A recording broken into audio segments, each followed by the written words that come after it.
ও না এখনো পর্যন্ত বোধহয় ওকে পুতুল ভাবে, তাই জন্য ও না এরকম করে টিপে, আমি বললাম না।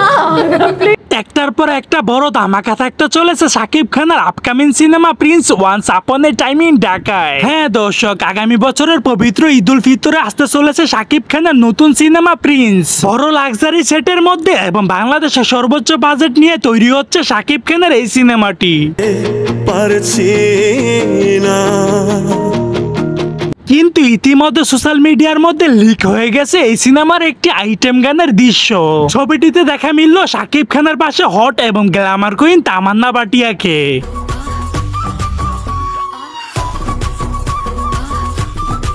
এই খবরটি সোশ্যাল মিডিয়ার সামনে আসতে রেগে মেগে আগুন হয়ে গেছেন ওপার বাংলার জনপ্রিয় অভিনেত্রী কোয়েল মল্লিক। হ্যাঁ দর্শক, তিনি গণমাধ্যমে জানিয়ে দিয়েছে, তিনি বলতেছেন শাকিব খানকে অনেক ভালো মনে করেছিলাম, ভেবেছিলাম শাকিব খানের এই সিনেমার মধ্যে আমাকে নেওয়া হবে, আশাও দিয়েছিলেন তারা, কিন্তু শেষ পর্যন্ত আমার সাথে বিশ্বাসঘাতকতা করেছে। তিনি আরো বললেন যে শাকিব খানের চরিত্র এতটা খারাপ আমি আগে জানতাম না। তামান্না ভাটিয়ার মতো একটা খারাপ মেয়ের সাথে কি সব নোংরামি করছে শাকিব খান। সো দর্শক, আজকের এই ভিডিওটি এই পর্যন্ত। যদি ভিডিওটি ভালো লেগে থাকে তাহলে ভিডিওতে একটা লাইক, একটা কমেন্ট আর অবশ্যই চ্যানেলটি সাবস্ক্রাইব করতে ভুলবেন না।